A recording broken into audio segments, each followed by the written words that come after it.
Hello, everybody. Today we're going to be going over the final ruling of the UCSD College Republicans issue.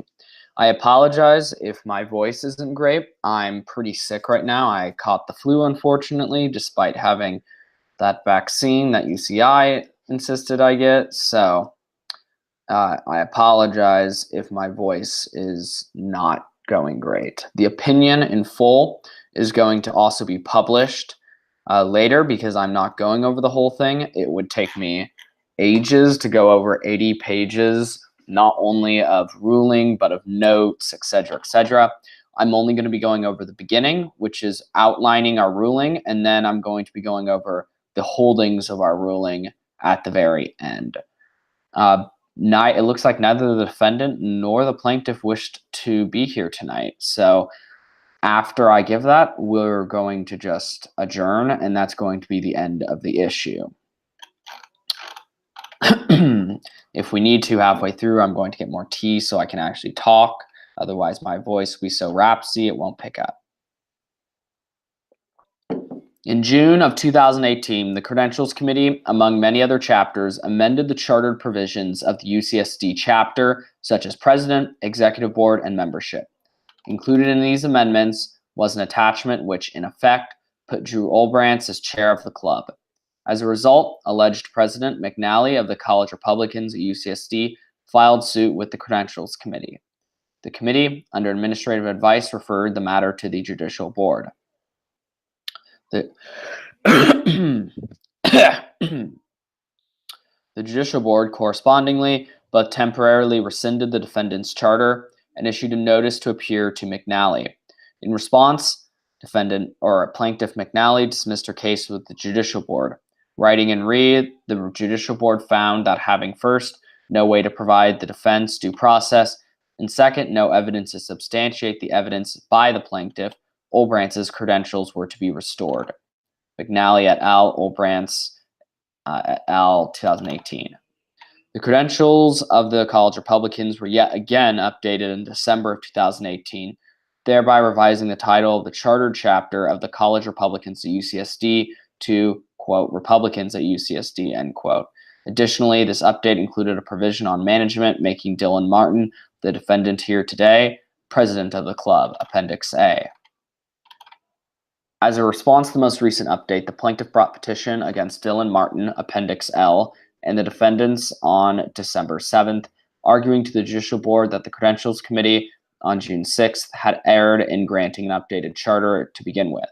The defendant, as such, not only contends that the June 4th update and June 6th update were in error, but the more recent December 6th update, of which in effect made Mr. Martin president, was in error. More specifically, the plaintiff contended that the defense had violated first, CCR Constitution Article 3, Section 5, and Article 10, Section 1, and second, CCR Bylaws Article 3, Section 2B, and Article 3, Section 3 and 4. The separation of powers, namely that the Executive Committee of CCR controls chartership issues, and the Credentials Committee, by de facto ruling of defense, fell afoul. We concur with this analysis, as we will further explain. However, to nuance this opinion, such charges do not imply fraud or other activities. This case, as explained, functions as a contention of procedural adherence and the power to decide merit, not the actual merit itself. As such, Chief Justice Gandel served summons to the defense on December 7th, and pursuant to the Judicial Board regulations, issued an order of executive session on December 10th, Appendix C and D. Shortly thereafter, the representative moved to dismiss the charges on lack of grounds to the June update, not to the December update, of which constituted a new and different entity, Appendix E. The Judicial Board deferred the motion to trial arguments, finding standing. On December 16th, the board issued preliminary trial notices and heard procedural arguments on the evidence from the plaintiff and defense. After the publication of the preliminary trial minutes on December 17th by the court clerks, the Judicial Board shortly thereafter issued final notice procedures to clarify the practical methods of the trial, Appendix F. Finally, on December 28th, the Judicial Board heard testimony from both the plaintiff and defense before deferring to private deliberations, Appendix G. Today, the Judicial Board faces a multitude of complicated procedural and technical questions, as well as challenging arguments critiquing the extent of merit analysis in both the bureaucracy and the judiciary, as well as normatively accepted principles of conservative jurisprudence. As such, the Board bifurcates the question into adjective and substantive matters. Sacramento State College Republicans v. Mason Daniels, 2017. First, most, the Board addresses the objective and procedural questions. Of such, the first includes the motion by the defense to dismiss on grounds. We hold the defense holds de jure grounds for a multitude of technical reasons, along with standing. Second, on the technical existence of the College Republicans at UCSD, i.e. if dechartering or explicit dissociation occurred. We uphold our ruling in McNally, along with several other reasons, that the College Republicans at UCSD did not decharter. We differentiate, however, the existence of an official voting charter from explicit disassociation. Third, the plaintiff insists that a procedural impossibility existed preventing the plaintiff from filing, and thus should not be held responsible. We hold that while contention may exist on the merit of the Credentials Code, no such impossibility existed. Second most, the Board addresses two general questions. First, the concern of a merited review by the Credentials Committee. Sorry, my computer froze. First, the concern of a merited review by the Credentials Committee on the chartering materials. We hold the Credentials Committee did not err on the review of specific materials pursuant to the mandate in the Credentials Code, but failed to holistically review the context to maintain basic constitutional norms, namely the general principle of one club, one campus. Finally, the Board considers the plaintiff's fundamental claim of charter legitimacy, i.e. the truth value, to the assertion that the Credentials Committee provided a charter to the incorrect club. Reviewing the testimony herein provided along with relevant legal doctrines, the Board determines that both chapters, although no charters, display essential practical characteristics of a potential legitimate college Republican chartered club. We distinguish, however, between two executive boards contending for a single chapter, not charter, and the two chapters competing for a single charter. These two differences, we contend, constitutionally requires a remand to the executive committee.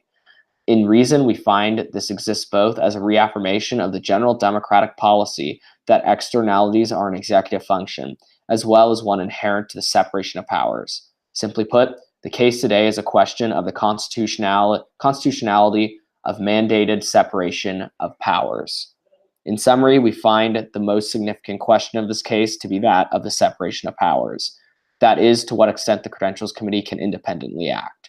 And such is, as we will explain, how to test and account for bureaucratic necessities of day-to-day administration while protecting membership rights. Accordingly, the decision of the Credentials Committee is vacated and remanded to the Executive Committee. To conclude, today's case, as a result, is one of the separation of powers between the legislative, executive, and newly formed bureaucracy.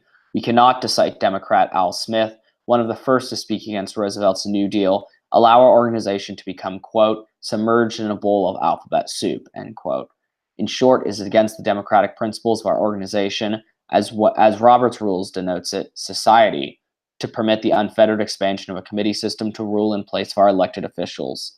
It ties the hands of the higher, which, not shockingly, seems to benefit them, immune from the criticisms that politics inherits, and thereby protected from the ballot box. Indeed, in the founding documents of our country, Madison iterated, but the great security against a gradual concentration of the several powers in the same department consists in giving those who administer each department the necessary constitutional means and personal motives to resist encroachments of the others. Ambition must be made to counteract ambition.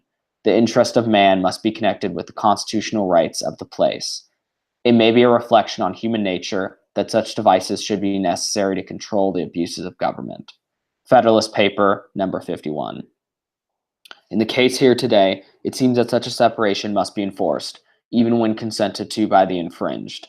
And we further, similar to the fears broadcast by Madison, strongly find that the separation of powers doctrine inherent to the founding documentation of the bureaucracy under Gandel's 2017 BOD docket ensures the continuality of a just and stable democracy. We find it important in our concluding statements to note the Judicial Board has no legitimate will of its own. It is impossible for our board, consistent to our Thomistic conception of natural law as inherent to divine revelation granted to parliamentary rights, to find our jurisprudence anything but textualist. As such, our ruling, while seemingly technical, is a necessary foundation to a conservative and well-founded philosophy of jurisprudence.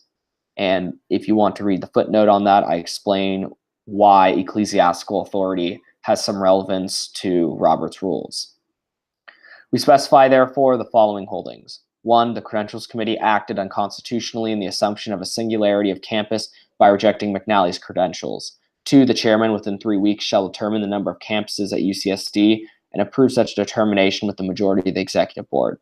Of course, should the plaintiff wish to continue their claim of merit, they may 1. Petition the Credentials Committee.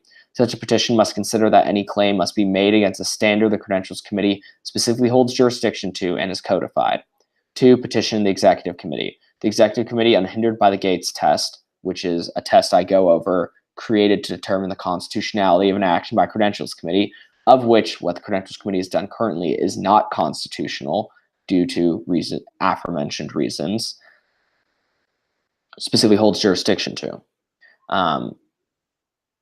And it has immediate constitutional authority to rescind any charter for a good cause by a 3/4 vote. Any such procedure, which includes the defendant's ability to testify before the board, is under the immediate procedural scrutiny of the chair, which is Ariana, and the appellate authority of the judicial board. So if Ariana, for some reason, rules procedurally incorrect, that could be brought back to the judicial board, and then we can overrule Ariana, the chair.